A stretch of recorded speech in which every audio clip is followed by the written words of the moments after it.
Hi there and welcome. You're about to watch a Lakehead International live webinar. It is a great way to explore what Lakehead University is all about.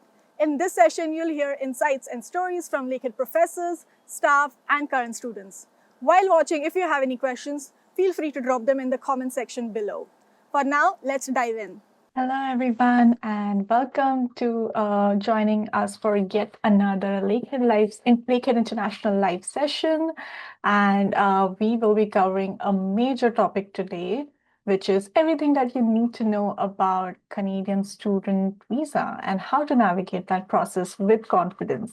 My name is Hartika Nayankar, and I'm part of the international team here at Lakehead University, based on our Thunder Bay campus. And I'm excited to be joined today by two of our international student service advisors. They work closely with students on a daily basis, and they will be sharing their expertise and answering your questions as we go. So I will let Jennifer and Sarah introduce yourselves. So let's just start with a quick round of introductions. Hi, everybody. Good morning. My name is Jennifer Hay. I'm one of the international student advisors and a regulated Canadian immigration consultant. Born and raised here in Thunder Bay and been a student advisor for many years. So looking forward to welcoming you guys very soon. I'll pass it over to Sarah. Thanks, Jen. Hello, everyone. Welcome. We're so excited to have you here today. My name is Sarah Melvin. I am also an international student advisor. And similar to Jen, I'm a RISIA, so that means I'm a regulated international student immigration advisor. I am also located on the Thunder Bay campus. And similar to Jen, I was born and raised in our beautiful city of Thunder Bay. And I hope to welcome you all to our city of Thunder Bay or the RISIA campus at some point. And I will pass it off to Hartika again. Thank you, Jen and Sarah. Just to highlight everyone, both of them are licensed immigration advisors. That means that they are here officially authorized to support you with your study permit and visa process. And just, having experts like them on your side is one of the ways Lakehead makes sure that you're supported from the moment you apply. With that, let's just begin and talk more in depth about what we'll be covering today. So this is our agenda, what a Canadian study permit is and when you should apply. We'll also talk about how your Lakehead admission status affects your next steps. The documents that you'll require, including biometrics and medical exams, what to know if you are doing co-op or plan to work while studying. Also, we'll talk more about processing times and what to do if you are bringing your family members with you. So we do have a lot of ground to cover, so let's just dive right in. So let's just start with the basics right now. A study permit, what is a study permit in general? So it is a document issued by the Government of Canada that allows international students to study at a designated learning institution, which is called DLI. So Lakehead University is an approved DLI, which means that all international students must obtain a study permit before they can begin their studies here in Canada. Now, if you're planning to come to Canada from outside the country, you will need to submit your study permit application before traveling. And once your permit is approved, you'll be able to start your program at Lakehead. Now, one of the most common questions we receive is when should you apply for your study permit? So let's just take a look at that in our next slide. So you can only begin your study permit application after Lakehead has reviewed your application and made an official admission decision. Once that decision is made, your application status will move into one of the several categories that are mentioned on the slide. We'll just go one by one into each. So let's say it shows admitted unconditional. That means that you have met all your admission requirements and your offer is final. If it says admitted conditional, it means that you have been accepted, but you still need to submit a few remaining documents, such as your final transcripts, your updated English test scores, or proof that you have completed your previous degree. The key point here is that both unconditional and conditional offers allow you to begin your study permit application, so you do not have to wait for it. Now, you may also see other status updates in your application portal. One is called incomplete, which means that something is missing from your application and you'll need to upload those documents before the admission team can continue reviewing your file.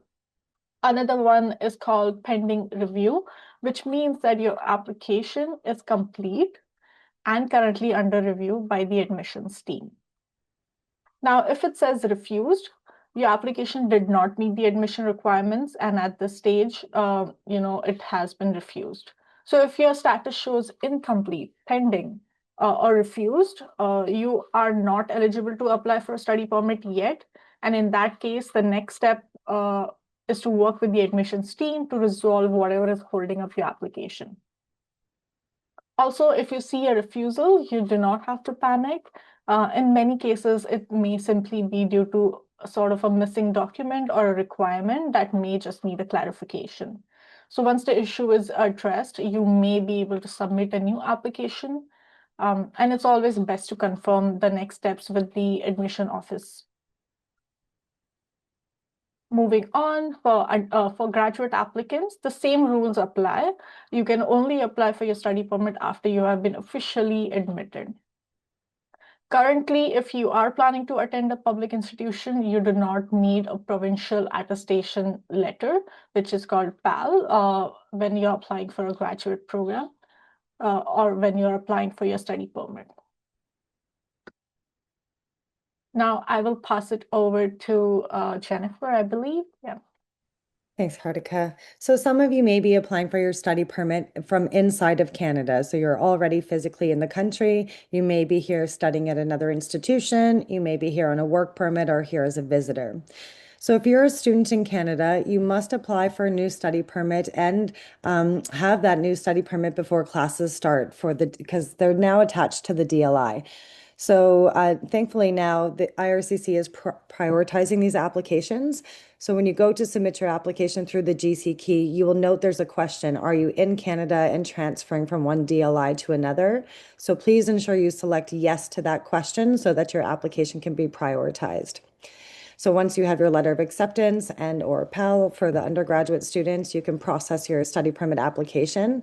Processing is getting a little bit better inside of the country, so that's good to hear. If you're a visitor in Canada, you would be applying, unless you're doing a prerequisite program, so you're actually applying, you're in an English language program or you're in your qualifying year, you would actually have to submit your application as if you were outside of Canada. So you can physically stay in the country, but you would select your country of residence in your home country. You would be subject to all the requirements for that country, so medical request and so forth. And then once the visa is actually approved, you would have to exit the country and re-enter. IRCC does expect people to apply for their permits, from outside of Canada. So they are making it a little bit more difficult when you're changing status in country. If you're already here on a work permit, doesn't matter if it's an open or closed work permit or what the measures are, you can apply for a study permit from within Canada. Once again, you'll want to have that study permit approved for when your classes start. Back over to you, Hartika. Thank you so much.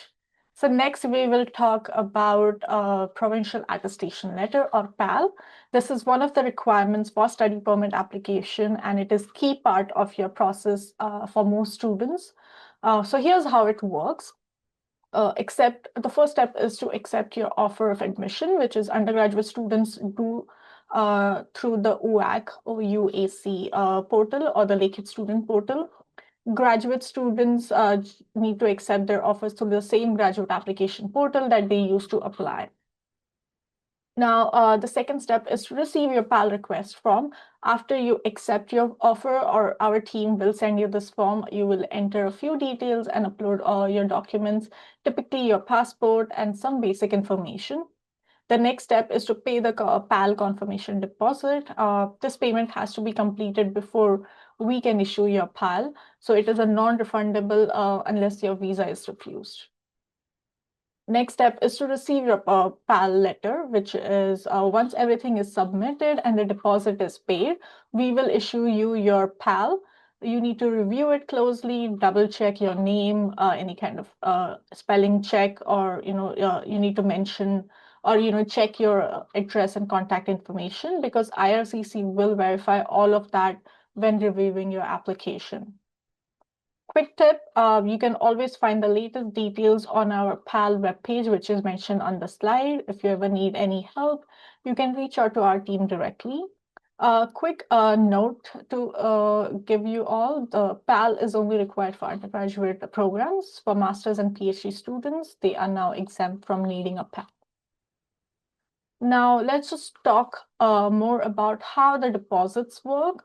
So for undergraduate students, if you have already paid your $500 confirmation deposit, all you need to do is top up the $4,500 Canadian dollars. And if you haven't paid anything yet, you can pay the entire full $5,000 all at once. For graduate students, if you have already paid $2,000, you just need to pay the $2,000 confirmation deposit. That's all you need.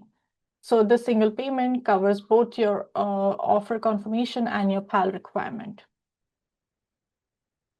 Now, for those of you who have already received your letter of acceptance, congratulations. That's a major achievement and the first big step towards your journey at Lakehead University. And now that you all know where to start, what you'll need, let's just move into the next part in terms of what happens after your study permit application is submitted. But before that, let me just start with a poll. I would like to hear from the audience today in terms of what level of study are you pursuing, and just let us know about the same. I will just open up our poll 1 second. Okay. All right, I have launched the poll. I would urge everyone to answer, and just so that we can get a hang of your academic level and what you're pursuing. All right, I can see a lot of master's, PhD students, 73%, some undergraduate bachelor students. All righty, then I will just end the poll right now. Here you go, Jennifer and Sarah. As you can see, we have a lot of graduate students today, like 73% of them, and some undergraduates. So hopefully this information will be useful for them. Yes, and this is kind of relevant to what we see at our institution. We do have a large group of graduate students at Lakehead University. Perfect. So with that, let's just move on to our next steps, and I will hand it over to you, Jennifer, again. Thank you. So now that you have that letter of acceptance, and for our undergraduate students, you've secured your PAL letter, it's time to apply for your study permit application. This is what the study permit will look like. We all study visas, technically what you're applying for from outside of Canada, and the permit will actually be issued to you when you land here in Canada at the airport. So you will be applying from your home country. You do apply online for your study permit. So you're going to make an account through their website, of course, gather your documents, and then prepare for your entry. So of course, the applications to apply from outside of Canada, you need to make sure you have access to everything you need to do the online application. The documents must be scanned, or use a camera or a scanner to make PDF copies of your documents. So they accept PDF, JPEG, PNG, and Word documents to upload. You also need a valid credit card or a debit credit card, so something where you can make an online payment.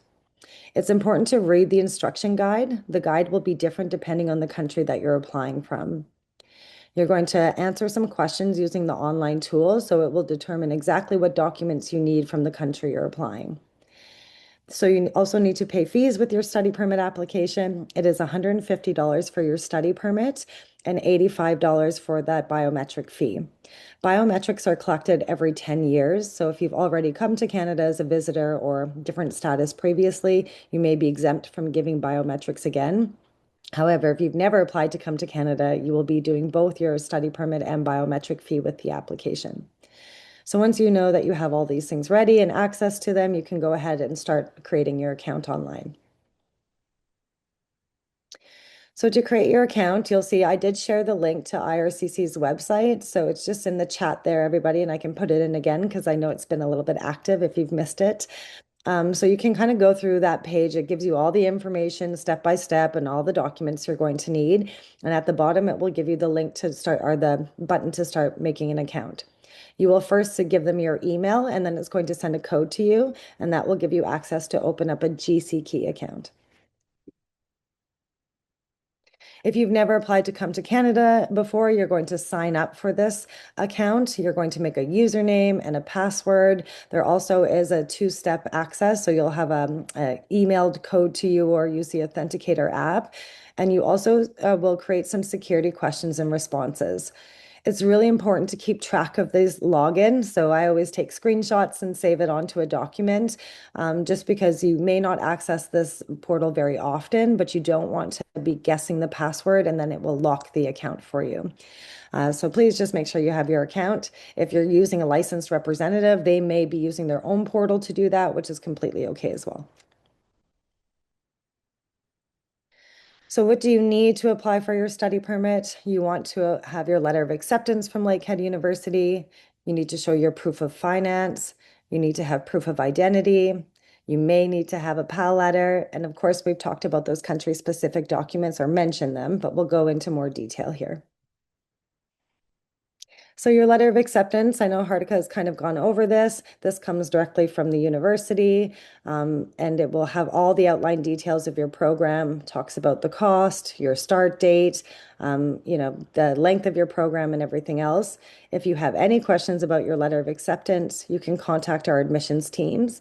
You can see the undergraduate admissions here below, and then of course our graduate admissions for any of our master's or PhD students. Please bear with them. It's a very busy season right now. So if you've reached out to them, please give them a couple days to get back to you. So next, proof of funds. Sorry, just before I jump over that, I didn't really mention the conditional letters of acceptance. So some of you may have a conditional letter of acceptance right now, and you're worried about applying for your study permit with those conditions, or people when you get your conditional letter of acceptance. The study permit process can be very slow. Even when we see processing times posted for 8 weeks, we often will see 12 weeks is actually the practical time that we see for processing. So please give yourself enough time to allow that study permit to be approved before your classes start. It is completely okay to submit a conditional letter of acceptance for your study visa application. You just need to mention this in your statement of purpose or your letter of explanation, stating I have a condition, stating I need to give my high school transcript. My high school will be completed in December.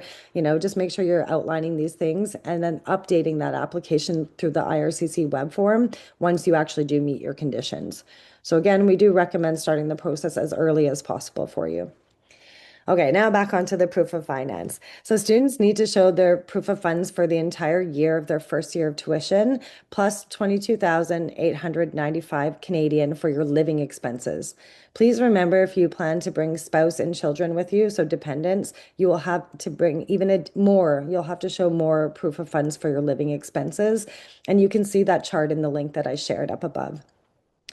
We recommend paying your tuition upfront to Lakehead, paying the full year upfront, and using that tuition receipt when you apply for your study visa application. Even though your deposit may be $2,000 or $5,000, paying more money to Lakehead University shows that you're serious about studying with our institution and often will strengthen that study visa application. So please, if possible, you're going to pay the tuition anyways, make your payment either for the first semester or for the first year. Including a larger payment is always better. If you don't pay Lakehead the full year, please make sure you're showing that full tuition for your first year plus the $22,895. So you need to have those funds available for your study permit to be approved. How can you show these proof of funds?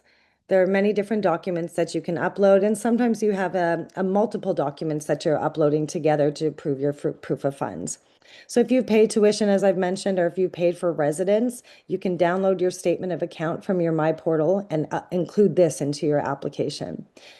If you have an education loan, or perhaps your parents are paying for your tuition, they would actually show their bank statements and an accompanied letter stating their relationship to you and what they're covering.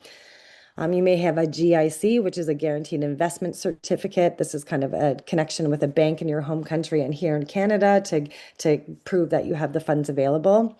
You may have received an entrance scholarship or have a GA that's attached with your admission to Lakehead University.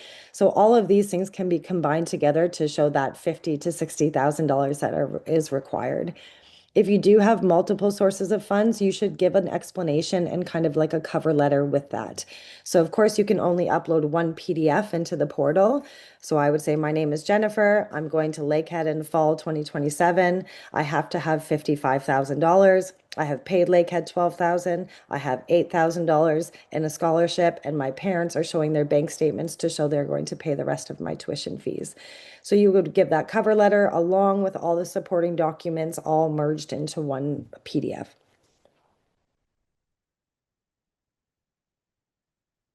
So next you'll have to have your proof of identity. Of course, your passport is the best document to be using for your entry into Canada. It's important to note your passport must be valid for at least 6 months when you apply for the study permit or study visa, sorry. But just if your passport is expiring in the next 2 or 3 years, you may consider renewing it in your home country, getting a 10-year renewal before you come to Canada. Of course, your studies may be 2 to 4 years long, and then you plan to apply for a 3-year work permit once you graduate. So in that, if your passport is going to expire, we cannot issue the permits to the end date. So you'll have to renew your passport in Canada, which can be very time consuming, very expensive. Sometimes you have to travel for that. So we always recommend, if you can, just renew the passport and have a fresh passport before you come, if it's, with expiring within the next 2 years or so. Next, you're going to gather the rest of your documents. So Hartika's already talked about the provincial attestation letter. Undergraduate students will request this through Lakehead and get the provincial attestation letter to include. Graduate students are exempt from needing this. So we have a PAL exception document that we can send to you. Just send us an email if you need a copy of it, and you can upload that as your proof of exception. And then just a reminder about those country-specific documents. So I'll also find the link and share it with you guys in the chat to the visa offices abroad. So of course, in Canada, we follow the checklist: passport, this, and the application is approved. Outside of Canada, you have to give letters of explanation. There may be other requirements that we're just not subject to here with IRCC requirements inside the country. So please make sure you download the guide for the country that you're applying for and read it thoroughly. And make sure, like, for example, some countries may require your birth certificate as well to be included. Or they want you to explain 5 questions. Why did you pick this program? Why did you pick Canada? Why did you pick Lakehead University? And why can't you do this in your home country? So sometimes you have to give other things and so forth that you can include with there.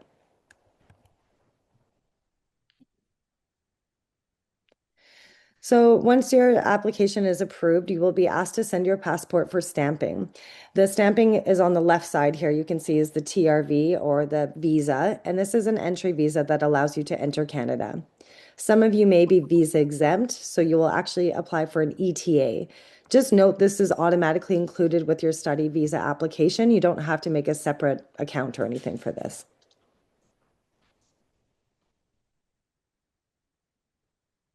And then biometrics. So, sorry, Sarah, go ahead. I was like, I'm going to pass it over to Sarah now. You can keep talking if you want, Jen, but I just thought I'd give you a break. Thank you. So let's continue on here. So yes, IRCC is currently collecting biometrics. You'll pay the biometrics fee with your application, and they will send you a biometrics instruction letter. This letter confirms that you will require the biometrics. So please make sure you're following those steps in the letter carefully, and you'll visit the VAC closest to you for collection. So that's fairly straightforward. And then next we'll go on to the medical exam. So a medical exam could also be required depending on your country of citizenship and your program of study. Most places are required, particularly if you're going to study in healthcare field or childcare. We recommend that you complete the medical prior to coming to Canada and then include it with your study permit application. Medicals can be done in advance if you know what's required. You just need to make sure that the medicals are done by an IRCC panel physician, and a list can be found on their website. Please be sure to follow the instructions again on the medical request letter and complete the requirement before the deadline indicated, which is usually 30 days, so not a long deadline. So please pay attention to any of those deadlines on those request letters. Okay, a little bit about co-ops. So co-ops are work integrated learning that may be part of your degree studies, and for some it might actually be a mandatory component of your program. So co-op positions are approved after you complete usually your first year or your first couple of semesters. This all depends on your specific program. And an important new IRCC policy to note is that you no longer require a separate co-op work permit to partake in your co-op placement. So yay. You will, however, require a letter from the institution that verifies your co-op was a mandatory part of your program. You can get this letter once you're approved for placement, and then you'll keep it for your records in case you were ever asked by IRCC to provide this. So I also wanted to touch a little bit on working in Canada. And so as an international student, if you're registered with the institution full time, that's very important, and you have the working conditions on your study permit, you will be able to work while you study. This part-time work can help you offset some of the costs associated with rent or food or miscellaneous items, but please note the part-time work will not be able to fully fund your tuition fees. And so it's important to plan accordingly to have those finances already in place. Don't solely rely on that part-time work. When you do get here, we have a wonderful career center that can assist you. They can review your resume and your cover letter. They can help you with job searching. They can even do interview prep and mock interviews. So there's lots of supports once you get here to help you look and find part-time jobs. Most of our students are working part-time while they study, and you can of course work off campus, maximum of 24 hours per week, but you can also work on campus. On-campus jobs are slightly more limited, of course, but those options are available to you. And then the other work in Canada is, of course, after you graduate. So many of our students choose to stay in Canada after graduation. And of course, providing you've met all the criteria, you will be eligible for the postgraduate work permit program. For our undergraduate students, as long as your program is at least 2 years in length, you'll be eligible for the 3-year work permit. For our graduate level students, that's master's, PhD, you will be eligible for a 3-year work permit as long as your program is at least 8 months or more in length, which all of ours are. And one quick note that is fairly new that we always just like to throw in there is that you will be required to submit an updated language proficiency test with your PGWP application. Please rest assured that our department will help you through this whole process. We have lots of PGWP webinars. You can make appointments with us. So we will support you through all of these applications along the way. So next is processing times. Of course, that's the question on many people's minds that are still having a study permit in progress. How long will it take?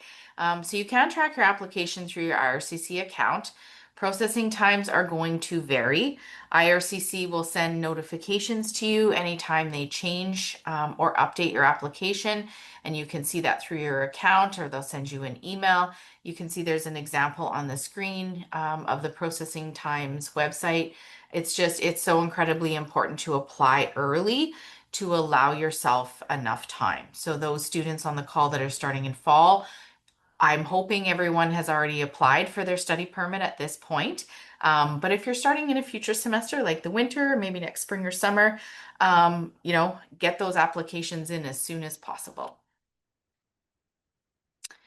Okay, so next, your application is approved. That's what we want to see. So you will be asked to send your passport for stamping. An approval message will be sent to your GC key. Please simply read and follow the instructions in the letter that you received to get that stamping done in your passport.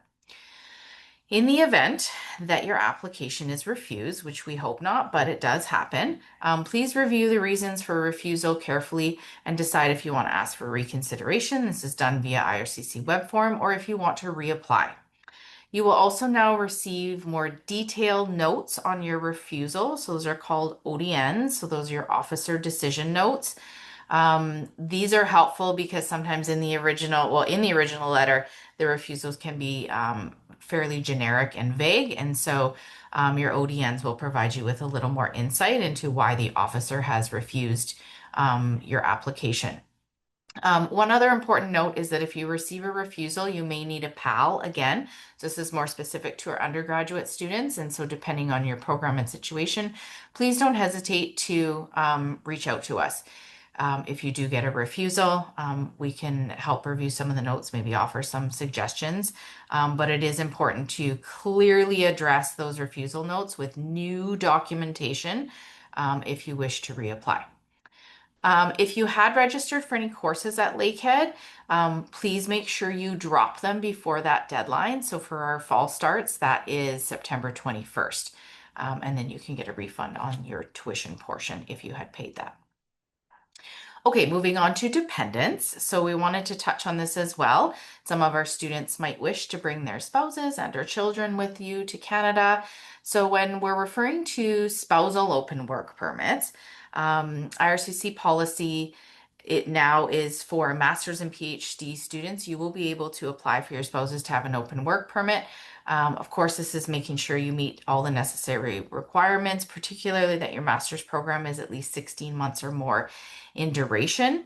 If you're an undergraduate program, the spousal open work permit for the most part is no longer available to you. However, there are a limited list of programs where this might be an option, so it's important to check that. Okay. You can apply to have your children come with you to Canada. They can come as a visitor, or if they're of school age, as a student. And so, of course, if they're of school age, you should be applying for a study permit for them. And you can include your family members in your original application with yours before you come to Canada, or you can come to Canada first, get settled, and apply for them to accompany you after your arrival. The choice is yours. If you do have dependent applications along with yours, please expect longer processing times than the ones posted. So I think that's it for me, and I will pass it back to Hartika. Thank you so much, both of you, for sharing all these insights with our audience today.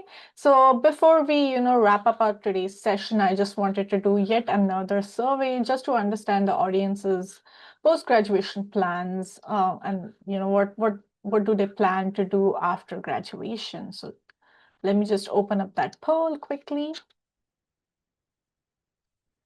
All right, so I would urge everyone to just answer this question. There will be a poll opened up on your device.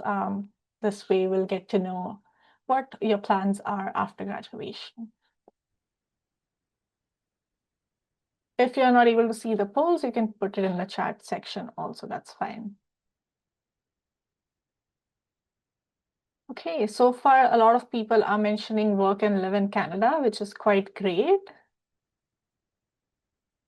Some have mentioned return home, some wants to do further studies, which is really good. Okay, I'll just give 10 more seconds for everyone to answer, and then we'll end the poll. All right, so I'll be ending the poll right now, and I'll share the results with you, Jennifer and Sarah. There you go. As you can see, we have around 60% people mentioning that they want to work and live in Canada, which is really great, and we would love to see that, for our Lakehead students. Some of them have mentioned to return home. That's fair. All right. All right. So with that, that just wraps up the entire presentation part, and let's just shift into the Q&A round. We have got some really great questions coming in, and some of them have been answered already by our immigration advisors. So I would just like to give a huge shout out to Paula and Sukhjeet for answering all the questions behind the scenes. And with that, I will pass it over to Jennifer to answer some of the questions that have come up. Let me just open up my Q&A. Thanks, Hartika. Okay, Michael, so I understand you applied for your study permit. It said 3 weeks. Now you've been waiting 9 weeks. This is very common, just so you know. As I've shared that processing time, maybe when you first applied, it was 3 weeks, but you will be subject to the processing time changes as it goes through when your application's in progress. So if you look at the website now and it says it's 12 weeks and you're still within that processing time, it can fluctuate while you're waiting for your application. So at this point, the last day you have to defer your admission by September 8th if you're a graduate student. There is no time after that. So please make sure you speak to graduate studies before September 8th. And if you did register for any classes, you should drop them to make sure that you're not charged tuition for that. Hopefully you will have a decision sometime soon. If you're 9 weeks in, then I expect you should have something coming soon. Next, so how can I handle a case where I applied for a study permit with proof of funds with tuition and also cash? Afterwards, you paid your tuition in full. So this is a great question. If you want to give updates to IRCC when your application is in progress, you can use the IRCC web form. So I'm going to share that in the chat right now with you guys. You can go ahead and look at that right there. In here, you will say you want to add a document to your application in progress. So you'll give all the details of your file, make sure your name and the email and everything is matching exactly what you put in your application. And you can just tell them, I just want to update you and show you I've paid the tuition in full. We also recommend if you register, you can say, look, I've registered. My classes start on September 8th. Please process my application to give them kind of a little push too. There is no harm in updating your application or asking for an update through the web form. Please note, if you've already sent a web form and asked for an update this week, don't send another one. And if you're within 3 weeks of the processing time, then they're still probably processing the application. So there is no way to expedite it, and the university can't expedite that for you either. That's why it's really important to give yourself enough time to process the application.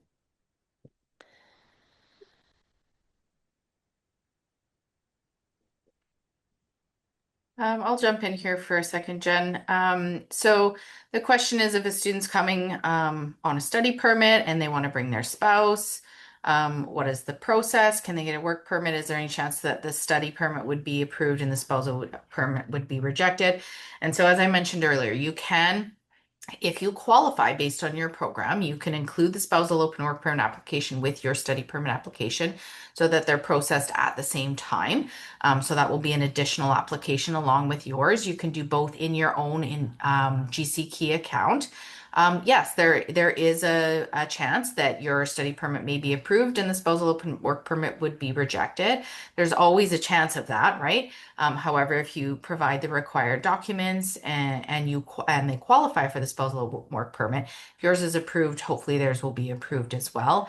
But again, if you want to apply as a single applicant and come to Canada, you can always apply for that application separately and they can come and join you afterwards.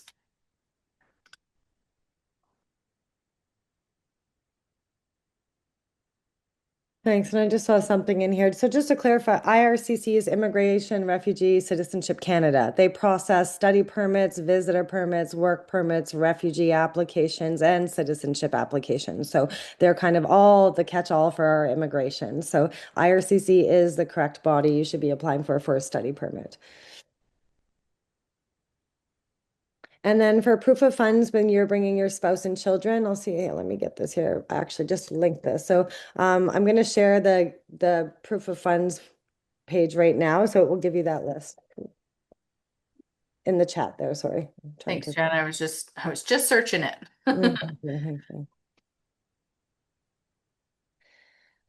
So Toby, when should you apply for your study permit as a master's student? As soon as you get your letter of acceptance, you should be starting the process. I think 4 to 5 months before your admission is a good time to be starting. Having the study permit approved a month before your program start is amazing. You know you're coming. You can feel good about it. You can arrive for your welcome day. So, starting the process early is only going to make things less stressful for you. Zanab, you're saying when will be the last time for deferring? So it somewhat depends on your program. So if you are a master's student, the deadline, if you're starting in the fall and you're a master's student, the deadline to defer is September 8th. So you'd have to make that decision. I know that's challenging because it's coming up very quickly. If you're an undergraduate student, your offer may be for both the fall and winter, so a little bit different. And so if you're at the point where you're thinking about deferring and you're an undergrad student, what I would recommend is you reach out directly to our undergraduate international admissions team. We'll put the email in the chat for you. Reach out to them directly, and they will provide you with next steps and what needs to be done to defer, whether that's if you're deferring to the winter term, if your program has a winter start date, or next spring, summer, or if you had to wait a year and start next fall.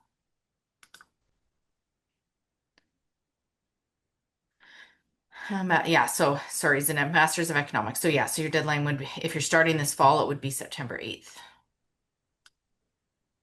And the IELTS General is what's required for your postgrad work permit.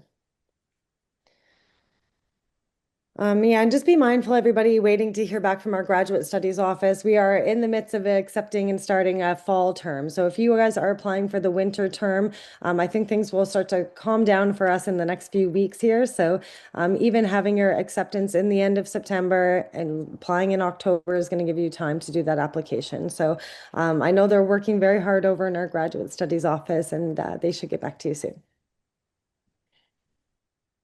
All right. I can see another question popped up.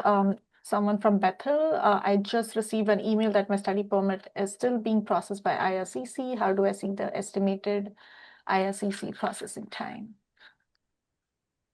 Yeah, so you can check the general IRCC processing time on their website.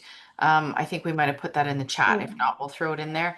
And that's based on the date that you applied for your submitted your application, what the processing time would be.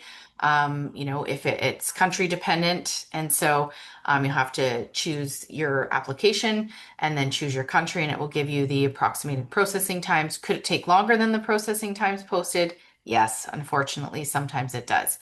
But that's where you will check it. All right. There are no open questions right now, and we still have some time left before we can wrap up our session. So I urge everyone to, if you have any questions, to just put it in the Q&A and not in the chat. That way we are able to just organize it a bit and answer your questions. Mm-hmm.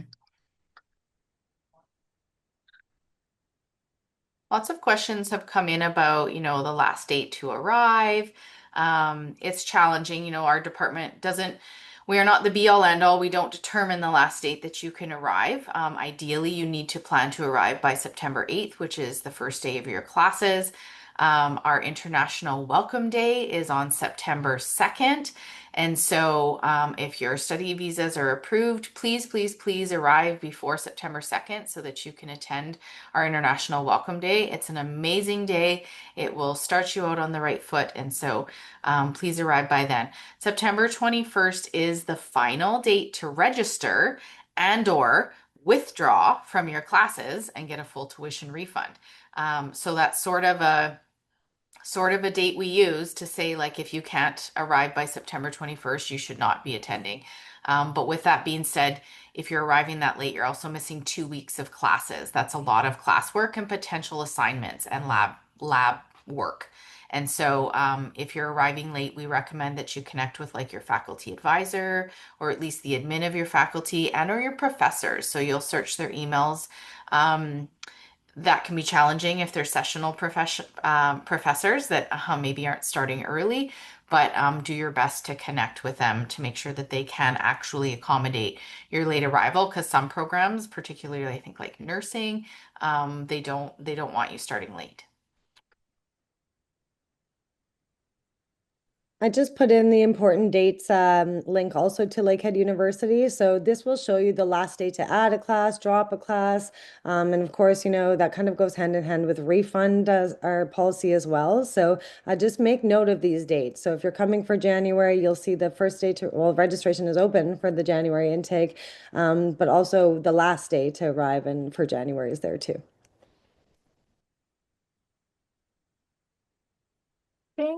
I can see some of the questions which are sort of like case-wise. So Darkwa has mentioned that they are a doctor of pharmacy with extensive professional experience, and they want to advance their career in pharmaceutical and biomedical research. What would you advise someone with their profile to emphasize on their study plan for the immigration officer can clearly see the proposed graduate program? Yeah, so here in Canada, we don't have to explain why we're picking programs or why we're going to this school and so forth. It's subject to the visa office from your home country. So we can definitely give you some insight, but we're not experts in this area. So when you're writing your study plan, the biggest things to focus on is like, so if you've been a professional for quite some time, they're going to say, why are you going to come take this program? How are you going to improve your current employment or expand on your knowledge that you already have? And like, how is it going to help you in your home country after you complete the program? So you would really have to just focus on that and the differences. So, learning new skills, trying different methods and so forth, and using that experiences and learning when you come back to your home country. But this is definitely challenging to overcome with the visa offices for sure. So health insurance will be included with your study time in Canada. So as soon as you land here in Canada, well, with your start date, your insurance will start. So September 1st until August 31st, and then of course renewing each year that you study. We also have extended health coverage because, of course, your coverage is just the basic coverage that you get with tuition. Well, not with tuition, but with your fees and so forth. But our LUSU does offer an extended health care plan for people. So that would cover your glasses and dental and things like that. And you can see information about that in our newsletters that are coming out for the new students.